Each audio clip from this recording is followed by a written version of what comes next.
In 1290, a coffin arrived in Scotland instead of a queen. Margaret, the Maid of Norway, was just 7 when her tiny body washed ashore. Meant to unite 2 kingdoms, she died lost at sea. Promised a crown before she could spell her name, she became a pawn in a ruthless political game that traded her life for ambition. Her death sparked a century of bloodshed, betrayal, and war. But the chilling part: some say she was never meant to survive. If you believe her fate was sealed by more than just storms. Comment if she was a victim or a sacrifice, and subscribe to uncover the truth behind the child queen traded for power. In the cold mists of medieval Scotland, where power was measured in blood and betrayal, a story unfolds that defies every notion of childhood innocence and royal privilege. This is not a tale of fairy tale princesses or golden crowns, but of a 3-year-old girl whose life became a bargaining chip in the most ruthless political game ever played. Her name was Margaret, known to history as the Maid of Norway, and her story is one of the most heartbreaking chapters in the annals of medieval royalty. The year was 1286, and Scotland stood on the precipice of chaos. King Alexander III had just died in a violent storm, his horse stumbling over the cliffs of Kinghorn, sending both king and kingdom tumbling into an abyss of uncertainty. The crown of Scotland, that ancient symbol of power that had been worn by warriors and kings for generations, now sat empty, waiting for an heir who existed only in the form of a toddler living hundreds of miles away across the treacherous North Sea. Margaret was born into a world where her very existence was both a blessing and a curse. The daughter of King Eric of Norway and Margaret of Scotland, she carried within her tiny frame the hopes and fears of 2 kingdoms. But fate, that cruel mistress of medieval politics, had already begun weaving a web of tragedy around this innocent child. Her mother, the Scottish princess for whom she was named, had died giving birth to her, leaving behind only this fragile little girl as the bridge between 2 powerful realms. Picture, if you will, the court of Norway in those final years of the 13th century. The halls of Bergen Castle echoed with the footsteps of diplomats and the whispered conversations of nobles who spoke of the little princess not as a child, but as a political asset. Margaret herself, barely able to speak in full sentences, played with her wooden toys while men in heavy robes debated her future as if she were a piece of property to be bought and sold. The innocence in her eyes stood in stark contrast to the calculating gazes of those who surrounded her, each one seeing not a little girl who needed love and protection, but a queen who could be molded and manipulated. The political machinery of medieval Europe had already begun to turn, and Margaret was caught in its gears like a delicate flower being crushed by millstones. Edward Longshanks, the Hammer of the Scots, cast his predatory gaze northward from England, seeing in this child an opportunity to finally bring Scotland under his dominion. His plan was as simple as it was cold-blooded: arrange for his own son, Edward of Carnarvon, to marry the child queen, thereby uniting the crowns of England and Scotland under English rule. But even this plan, calculated though it was, would pale in comparison to the true horror that awaited. The lords of Scotland, meanwhile, found themselves trapped in a web of their own making. Without a strong adult ruler, the kingdom was fracturing along clan lines, with powerful families like the Bruces and the Balliols positioning themselves for a grab at power. Yet they all knew that their legitimacy depended on this little girl who had never set foot on Scottish soil, who spoke Norwegian as her native tongue, and who had no concept of the burden that had been placed upon her shoulders. In the spring of 1290, when Margaret was just 6 years old, the decision was made that would seal her fate. She would be brought to Scotland to claim her throne, traveling across the North Sea in conditions that would challenge even the hardiest of adult warriors. The irony was not lost on contemporary chroniclers that a kingdom famous for its fierce independence was about to be ruled by a child who had never seen its misty highlands or heard the sound of bagpipes echoing across its glens. The preparations for her journey were elaborate and filled with all the pomp that medieval royalty could muster. Yet underneath the ceremonial trappings lay a cold calculation that would make even the most hardened political observers shudder. Margaret was not traveling to Scotland as a beloved princess coming home. She was being transported like precious cargo, a living key to unlock the treasure chest of Scottish sovereignty. The ship that carried her was loaded with provisions for what should have been a journey of a few days, but the North Sea in autumn is a treacherous mistress that respects neither royal blood nor innocent youth. As the vessel pitched and rolled through waters that had claimed countless lives, Margaret, seasick and frightened, clung to her nursemaids, while the adults around her maintained the pretense that everything was proceeding according to plan. But the sea had other plans. The weather turned violent, and what should have been a straightforward voyage became a nightmare of towering waves and howling winds. In the cramped quarters of the ship, as nobles and sailors alike prayed to their respective gods for deliverance, little Margaret grew increasingly ill. The physicians who attended her could do nothing but watch helplessly as the child who was meant to unite kingdoms grew weaker with each passing hour. The tragedy that unfolded next would haunt the Scottish imagination for centuries to come. Margaret, the Maid of Norway, the child queen who had never worn her crown, died in the Orkney Islands on her way to claim her throne. She was 7 years old, and with her death, the direct line of Scottish royal succession came to an abrupt and devastating end. The kingdom that had waited for her arrival was left not with a queen, but with a tiny coffin, and the bitter realization that their hopes had died with her. But the true horror of Margaret's story was yet to be revealed. With her death, Scotland found itself without an heir, and the succession crisis that followed would tear the kingdom apart for generations. Edward Longshanks, seeing opportunity in chaos, positioned himself as the arbiter of who would rule Scotland, effectively turning the proud kingdom into a vassal state. The irony was complete. In trying to secure their independence through a child queen, the Scots had inadvertently opened the door to the very English domination they sought to avoid. The political maneuvering that followed Margaret's death revealed the depths of medieval cynicism regarding royal children. Within months of her funeral, negotiations began for alternative arrangements, with various claimants to the Scottish throne offering their daughters, their sons, their very souls to foreign powers in exchange for recognition and support. Margaret, who had been the solution to Scotland's succession crisis, had become in death the cause of an even greater catastrophe. Yet perhaps the most chilling aspect of this entire saga was how quickly Margaret herself was forgotten in the rush to find political solutions to the crisis her death had created. The little girl who had played with dolls in the Norwegian court, who had probably never understood the weight of the crown that was theoretically hers, became nothing more than a footnote in the grand narrative of medieval power politics. Her childhood, her personality, her hopes and fears all were swept aside in favor of discussions about dynastic claims and territorial ambitions. The metaphor of trading a child for a horse becomes painfully literal when we consider how Margaret's life was valued by those around her.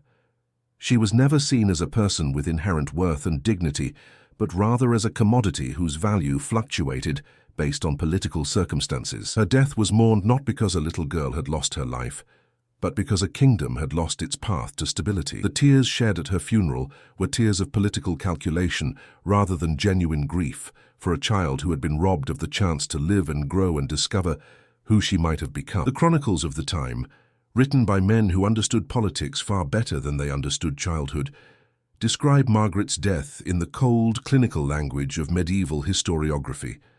They tell us about the succession crisis that followed, about the wars that were fought in the name of competing claims to her throne, about the English invasion that her death made possible. But they tell us almost nothing about Margaret herself, about what she liked to eat for breakfast, about whether she was afraid of the dark, about what games she played with the other children in the Norwegian court. This silence speaks volumes about the medieval attitude toward royal children, particularly royal daughters. They were valuable only insofar as they could be married off to forge alliances or produce heirs to continue dynasties. Their education was limited to what would make them useful wives and mothers, not what would help them become effective rulers in their own right. Margaret, despite being a queen, was never prepared to actually rule. She was being prepared to be ruled, to be the passive vessel through which others would exercise power.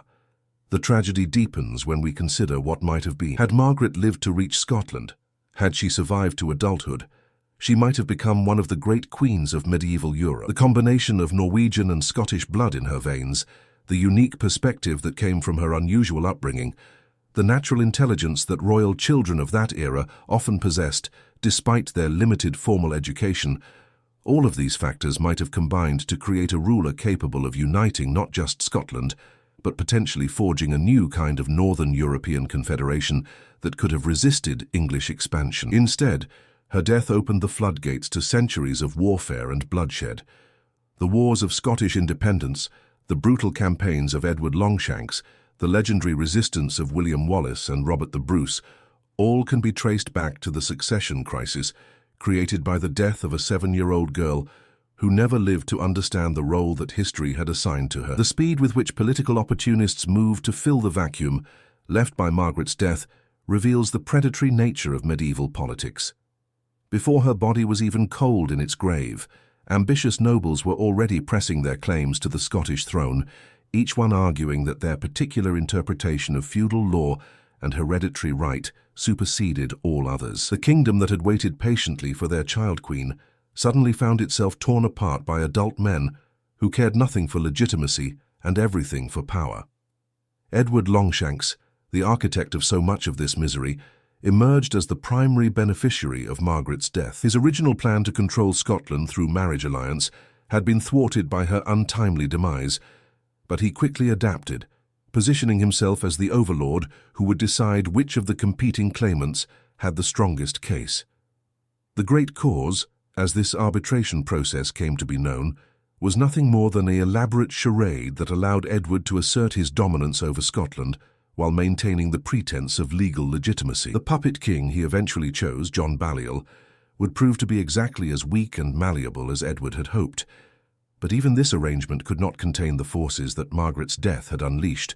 The Scottish nobility, humiliated by their subservience to an English overlord, would eventually rise in rebellion, leading to decades of warfare that would claim thousands of lives and devastate both kingdoms. All of this carnage, all of this suffering, can be traced back to the death of one little girl who wanted nothing more than to play with her toys and perhaps catch a glimpse of the kingdom she was supposed to rule. The image of Margaret in her final moments, sick and frightened on a storm-tossed ship, surrounded by adults who saw her primarily as a political asset, serves as a powerful indictment of the medieval system that placed dynastic considerations above human compassion. The contemporary accounts of her death are frustratingly sparse, but they hint at a tragedy that goes beyond mere political inconvenience. The few details that survive suggest that Margaret was conscious almost until the end, aware enough to be frightened by the strange surroundings and the obvious distress of the adults around her. One can only imagine the confusion and terror that must have filled her final hours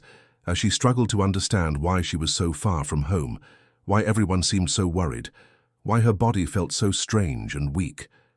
The location of her death adds another layer of poignancy to an already heartbreaking story. The Orkney Islands, perched between Scotland and Norway, represented the liminal space between her birth and her destiny. She died literally between worlds, never quite belonging to either, never quite reaching the kingdom that had been promised to her since birth. The symbolism would not have been lost on medieval chroniclers, who saw in such coincidences the hand of divine providence or the machinations of fate. But perhaps the most tragic aspect of Margaret's story is how completely she vanished from historical memory. Unlike other child rulers who died young, she left no legends, no romantic myths, no popular ballads celebrating her brief life. She became known primarily as the Maid of Norway, a title that emphasized her foreignness rather than her legitimacy as Scotland's rightful queen. Even her name, Margaret, which she shared with her mother, seemed to merge with the older princess's identity, as if the younger Margaret had never truly existed as an individual. The political consequences of her death continued to reverberate through Scottish history for generations. The succession crisis that followed her demise would not be fully resolved until Robert the Bruce definitively established his dynasty in the early 14th century, nearly 20 years after Margaret's death. By that time, an entire generation of Scots had grown up knowing nothing but warfare and uncertainty, their childhood stolen just as surely as Margaret's had been, though through different means. The English occupation of Scotland that followed Margaret's death was characterized by a systematic attempt to erase Scottish identity and independence. Edward Longshanks removed the Stone of Destiny from Scone Abbey, carrying it off to Westminster as a symbol of his dominance over the Scottish people. This act of cultural vandalism was made possible by the succession crisis that began with Margaret's death, and it would remain a source of resentment for centuries to come. The resistance movements that arose in response to English occupation drew their legitimacy from the memory of Scottish independence, but they rarely invoked the name of Margaret herself. Instead, They looked back to earlier kings like Alexander III, or forward to future liberators like Robert the Bruce. Margaret existed in a historical limbo, too briefly present to become a symbol of Scottish resistance, yet too important to be completely forgotten. The few physical reminders of Margaret's existence were scattered across northern Europe, each one telling a fragment of her story. In Norway, the court that had raised her gradually forgot the little princess who had been sent away to claim a foreign throne. In Scotland, the regalia that had been prepared for her coronation was eventually used to crown other rulers, men who had fought their way to power rather than inherited it by right of birth. The churches where prayers had been offered for her safe journey and successful reign slowly shifted their intercessions to other causes, other rulers, other crises. The tapestries that had been woven to celebrate her anticipated arrival were either destroyed in the wars that followed or repurposed to commemorate different events. Even the ships that had been built to transport her and her court across the North Sea were eventually used for other purposes, their connection to the child queen forgotten as more pressing needs arose. The marriage alliance that had been negotiated between Margaret and Edward of Caernarvon evaporated with her death, but the English prince would eventually become Edward II, one of the most incompetent and controversial rulers in English history. The irony is striking. Margaret, who died before she could rule, might well have been a more effective monarch than the man who had been chosen as her husband. The intersection of their lives, brief though it was, represents one of history's great what-ifs. The diplomatic implications of Margaret's death extended far beyond the immediate succession crisis. Her father, King Eric of Norway, found himself suddenly without the Scottish connection that had elevated his international status. The complex web of alliances that had been built around Margaret's dual heritage collapsed overnight, leaving Norway more isolated and Scotland more vulnerable to English ambitions. The papal involvement in Margaret's story adds another dimension to the tragedy. Pope Nicholas IV had blessed the marriage arrangement between Margaret and Edward of Caernarvon, seeing it as a way to bring peace to the often turbulent relationship between England and Scotland. With Margaret's death, this papal diplomacy lay in ruins, and the Church found itself largely powerless to prevent the wars that followed. The financial investments that had been made in Margaret's future were staggering by medieval standards. Both the Norwegian and Scottish courts had spent enormous sums preparing for her reign, commissioning crowns and regalia, renovating castles and preparing ceremonies. All of this wealth was essentially wasted when she died, representing not just a personal tragedy, but an economic disaster for both kingdoms. The legal precedents that had been established to support Margaret's claim to the Scottish throne would be endlessly debated in the years following her death. The principle that a woman could inherit and rule in her own right, rather than merely serving as a conduit for male authority, had been grudgingly accepted by the Scottish nobility for Margaret's sake. But with her death, this progressive legal development was largely forgotten, and it would be centuries before another woman would have a realistic chance of ruling Scotland independently. The cultural impact of Margaret's story extends beyond the immediate political consequences. The image of the child queen who died before she could rule became a powerful metaphor for lost innocence and thwarted potential. Medieval poets and chroniclers would occasionally reference her story as an example of the fragility of human ambition and the unpredictability of divine will. The medical aspects of Margaret's death, while poorly documented, suggest that she may have suffered from a condition that medieval physicians were powerless to treat. The combination of seasickness, poor nutrition during the voyage, and the stress of travel may have weakened her immune system to the point where a minor illness became fatal. This medical tragedy was compounded by the political tragedy of her death's timing and consequences.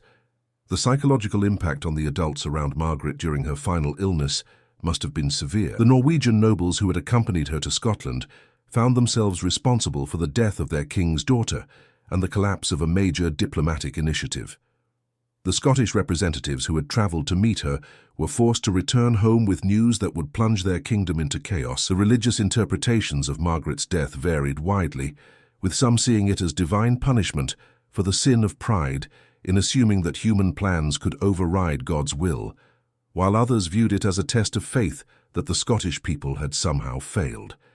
These theological debates would continue for years, adding another layer of complexity to an already complicated situation. The archaeological evidence for Margaret's brief life is frustratingly sparse. The grave in which she was buried has never been definitively located, and the few artifacts that can be associated with her have been lost or destroyed over the centuries. This physical absence mirrors her historical absence, as if she never quite existed in the material world, despite her enormous impact on medieval politics. The linguistic evidence of Margaret's story is equally challenging. As a Norwegian-born princess who was supposed to rule Scotland, she would have needed to navigate the complex multilingual environment of medieval royal courts. Her death meant that these linguistic challenges were never fully resolved, but they highlight the cultural barriers that child rulers faced in an era of international dynastic politics. The climatic conditions that contributed to Margaret's fatal voyage were part of a larger pattern of harsh weather in the late 13th century. The Little Ice Age was beginning to affect northern Europe, making sea travel more dangerous and agricultural production more difficult. Margaret's death can thus be seen not just as a personal tragedy, but as part of the broader environmental challenges that medieval societies faced. The economic consequences of Margaret's death rippled through the medieval world in ways that historians are only beginning to understand. The Scottish succession crisis disrupted trade relationships that had been carefully cultivated over decades, as merchants and craftsmen found themselves caught between competing claimants to the throne. The warfare that followed her death destroyed infrastructure and depleted royal treasuries that had taken generations to build. The social impact of her story was equally profound. In an era when most people never traveled more than a few miles from their birthplace, the idea of a foreign-born child ruling Scotland challenged fundamental assumptions about identity and loyalty. Margaret's death before she could prove herself as a ruler left these questions unresolved, creating a crisis of legitimacy that went far beyond mere legal technicalities.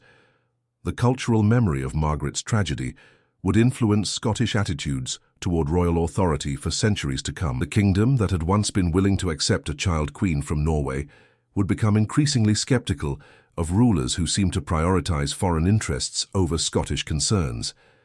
This skepticism would play a crucial role in later conflicts with English-backed monarchs. The international ramifications of Margaret's death extended across medieval Europe, as royal courts from France to Hungary watched nervously to see how the Scottish succession crisis would be resolved. The precedent of English intervention in Scottish affairs would influence diplomatic relationships throughout the continent, as smaller kingdoms sought to protect themselves from similar interference by more powerful neighbors. The technological aspects of Margaret's story are often overlooked, but they reveal important truths about medieval capabilities and limitations. The ships that carried her across the North Sea represented the cutting edge of 13th century maritime technology, yet they were still vulnerable to the unpredictable forces of nature. Her death highlighted the gap between human ambition and human ability that characterized so much of medieval life. The gender dynamics of Margaret's story reflect the complex and often contradictory attitudes toward female authority in medieval Europe. While she was accepted as Scotland's rightful queen, this acceptance was largely contingent on the understanding that she would eventually marry and allow her husband to exercise real power. Her death before reaching marriageable age left these assumptions untested and unresolved. The military implications of Margaret's death would be felt for generations. The succession crisis that followed led directly to the Scottish Wars of Independence, conflicts that would revolutionize medieval warfare and establish new models for national resistance against foreign occupation. The innovations in tactics and strategy that emerged from these wars can be traced back to the political vacuum created by a 7-year-old girl's untimely death. The artistic legacy of Margaret's story is reflected in the manuscripts and chronicles that recorded her brief life and tragic death. The illuminated texts that depicted her journey to Scotland reveal the medieval understanding of childhood, royalty, and divine providence. These artistic representations provide insights into how contemporary observers understood the significance of her story. The philosophical questions raised by Margaret's tragedy continue to resonate today. What does society owe to its children? How do we balance individual rights against political necessity? When do the needs of the state justify the sacrifice of personal happiness and freedom? These questions, which were implicit in Margaret's story, would become increasingly explicit in later centuries as concepts of childhood and individual rights evolved. The comparative historical analysis of Margaret's story reveals similar patterns in other medieval kingdoms, where child rulers were used as pawns in adult power games. Her experience parallels that of other young monarchs across Europe, from the Holy Roman Empire to the kingdoms of France and England.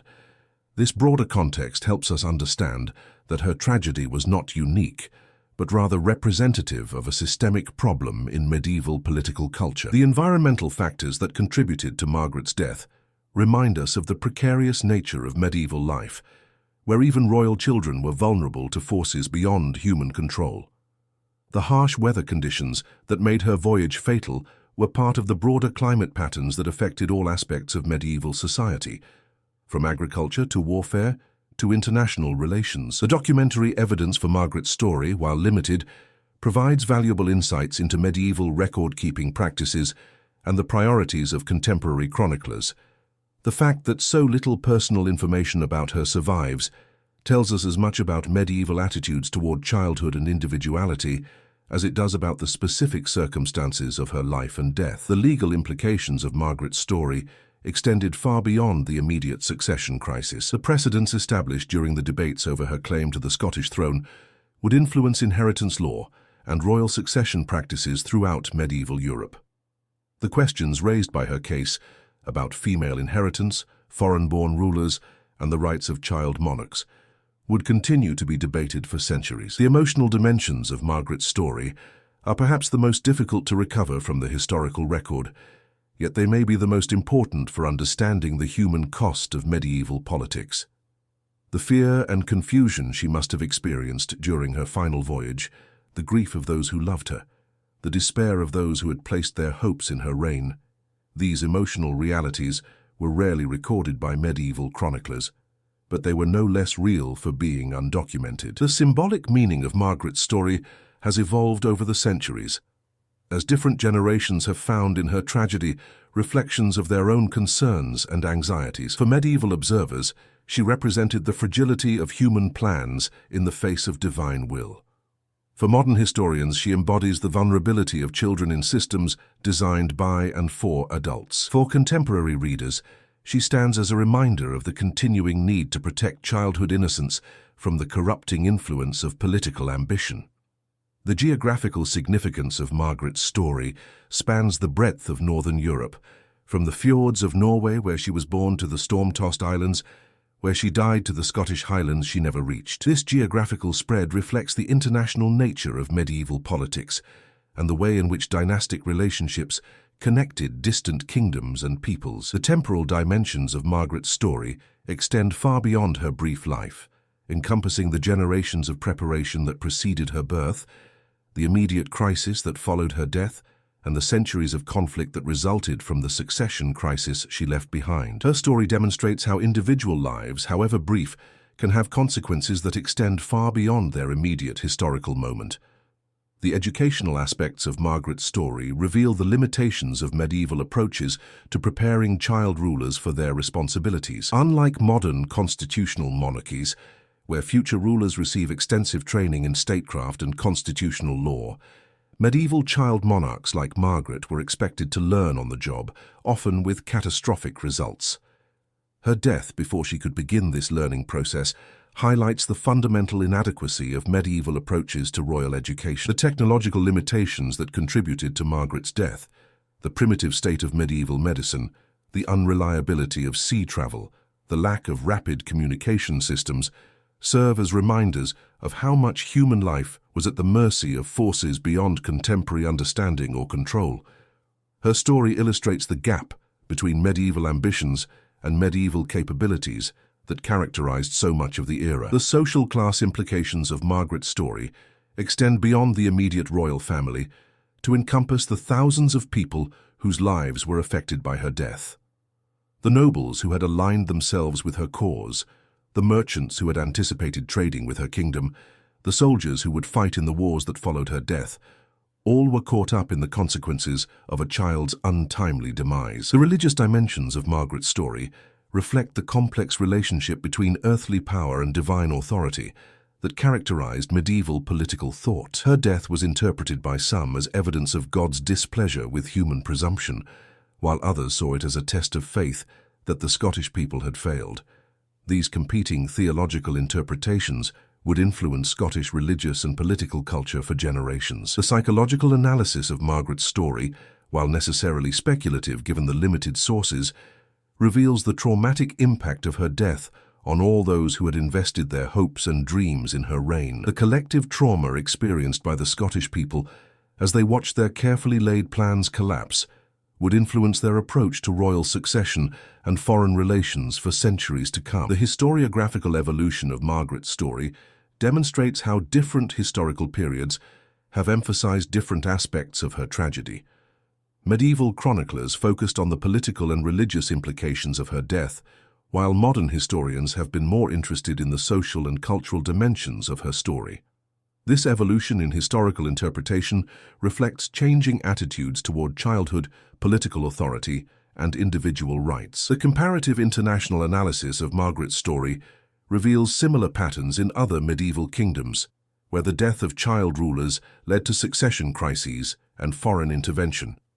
Her experience parallels that of young monarchs across Europe, from the Holy Roman Empire to the Byzantine Empire, demonstrating that her tragedy was part of a broader pattern of medieval political instability. The literary dimensions of Margaret's story, while not extensively developed in medieval sources, provide insights into how contemporary observers understood the relationship between individual fate and historical necessity. The few poetic references to her tragedy reveal a medieval sensibility that saw in her death both personal loss and cosmic significance. The architectural legacy of Margaret's story can be seen in the castles and churches that were built or modified in anticipation of her reign, only to be abandoned or repurposed after her death. These physical structures serve as silent monuments to the hopes and dreams that died with her, tangible reminders of the human cost of political ambition.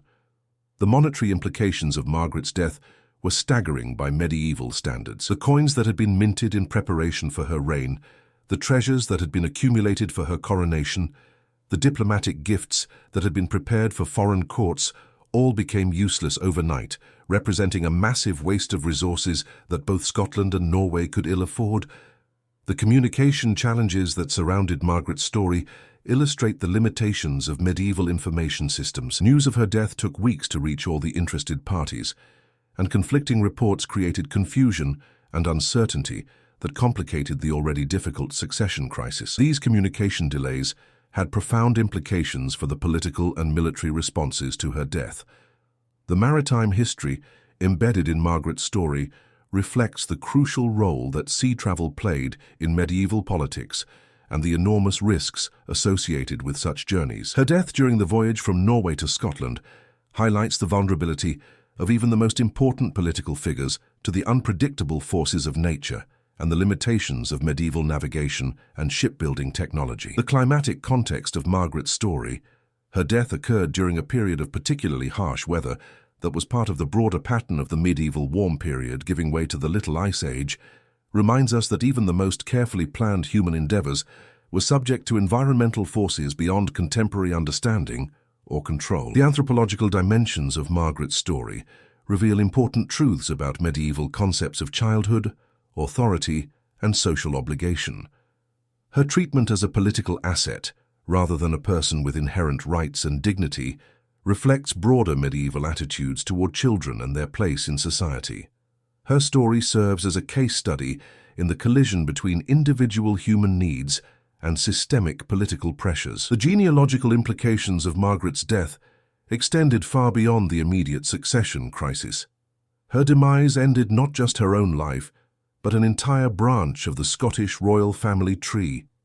The genetic legacy that she might have passed on to future generations was lost forever, representing a kind of biological tragedy that paralleled the political disaster of her death. The epidemiological aspects of Margaret's story, while poorly documented, suggest that she may have fallen victim to one of the many infectious diseases that ravaged medieval populations.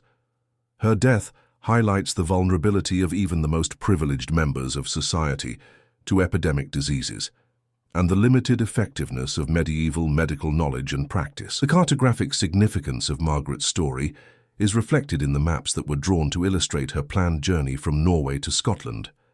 These medieval maps reveal contemporary understanding of geography and navigation, as well as the political relationships between different kingdoms and territories.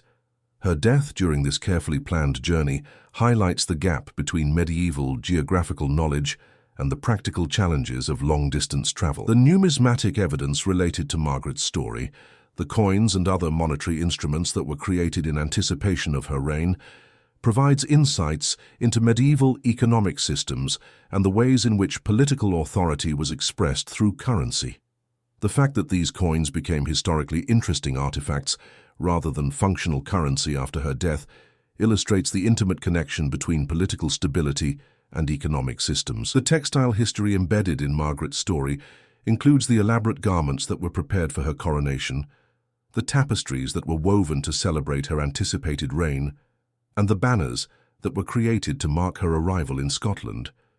These textile artifacts, most of which have been lost to time, represented enormous investments of time, skill, and resources that became worthless with her death. The musical dimensions of Margaret's story are reflected in the compositions that were prepared for her coronation ceremony and the laments that were composed after her death. While few of these musical works survive, they represent an important aspect of medieval court culture and the ways in which political events were commemorated and mourned through artistic expression. The culinary preparations that were made for Margaret's anticipated arrival in Scotland, the elaborate feasts that were planned, the special dishes that were prepared, the wine and other delicacies that were imported for the occasion, all became meaningless with her death. These culinary investments represent another dimension of the massive waste of resources that resulted from her untimely demise. The horticultural aspects of Margaret's story include the gardens that were planted and the flowers that were cultivated in anticipation of her coronation. Medieval gardens were not merely decorative, but served important symbolic and practical functions in royal ceremonies. The abandonment of these carefully tended gardens after her death serves as a metaphor for the broader collapse of hopes and dreams that followed her demise. The veterinary dimensions of Margaret's story encompass the horses, dogs, and other animals that were prepared for her use as queen. Medieval royalty traveled with elaborate entourages that included numerous animals for transportation, hunting, and companionship. The disposition of these animals after Margaret's death represents another practical consequence of the succession crisis that followed her demise. The meteorological factors that contributed to Margaret's death, the specific weather patterns that made her voyage fatal, were part of the broader climatic instability that characterized the late 13th century. Her story illustrates the vulnerability of human plans to natural forces and the ways in which weather patterns could alter the course of political history. The astronomical context of Margaret's story includes the medieval understanding of how celestial events influenced earthly affairs. Contemporary observers would have looked for astrological explanations for her death, seeing in the movements of the stars and planets either warnings that were ignored or cosmic forces that made her tragedy inevitable. The mechanical engineering aspects of Margaret's story are reflected in the ships that were built to transport her and the siege engines that would later be used in the wars that followed her death. Her story illustrates both the achievements and the limitations of medieval technology, showing how human ingenuity could create impressive machines while still remaining vulnerable to natural forces. The philosophical implications of Margaret's story continue to resonate today, raising fundamental questions about the nature of political authority, the rights of children, and the relationship between individual lives and historical forces. Her tragedy serves as a case study in the ethical dilemmas that arise when personal human needs conflict with systemic political pressures. As we reach the conclusion of this devastating chronicle, we must confront the ultimate irony that has haunted Margaret's story throughout the centuries.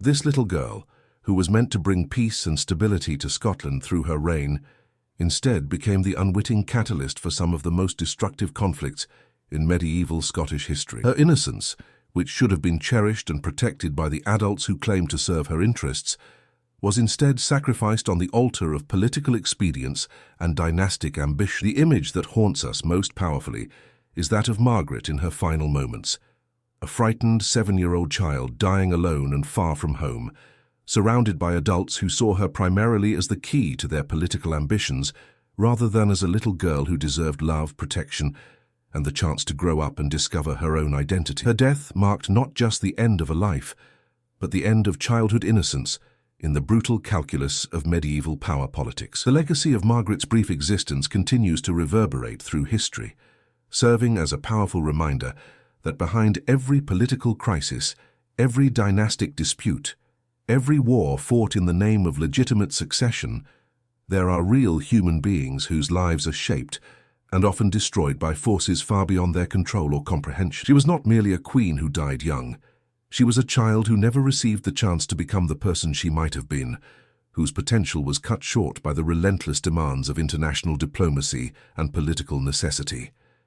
In the end, the metaphor of trading a child for a horse becomes painfully literal when we consider how Margaret's human worth was consistently subordinated to her political value throughout her brief life. She was seen as a means to achieve political ends rather than as an end in herself, a tool to be deployed by others rather than a person deserving of agency and self-determination. Her story stands as one of history's most powerful indictments of systems that treat children as commodities, rather than as individuals with inherent dignity and worth. The tragedy of Margaret, the Maid of Norway, transcends the specific circumstances of 13th century politics to speak to universal themes of innocence lost, potential unfulfilled, and the human cost of political ambition. Her story reminds us that history is not merely the chronicle of great events and powerful leaders, but also the accumulation of individual human experiences, each one unique and irreplaceable. In remembering Margaret, we honor not only her memory, but the memory of all the children throughout history whose lives have been cut short by adult failures and whose voices have been silenced by the machinery of political power. Her brief life and tragic death continue to serve as a warning about the price of treating children as pawns in adult games of power and ambition. The little girl who should have grown up to discover her own dreams and make her own choices instead became a symbol of the devastating consequences that can result when political necessity is allowed to override human compassion and basic decency. In the final analysis, Margaret's story is not just about medieval politics or royal succession, but about the fundamental question of how we value human life and protect the vulnerable members of our society from those who would exploit them for their own ends. She was born to rule but died a relic, used, discarded, and nearly erased. Margaret's death didn't just end a dynasty, it shattered a nation. In trying to save Scotland, they condemned it to war. Her tragedy reminds us how easily innocence is crushed beneath the weight of crowns. If her story left you haunted, like to honor her lost reign. Comment what you think her life could have changed, and subscribe so history's forgotten voices like Margaret's never fade again.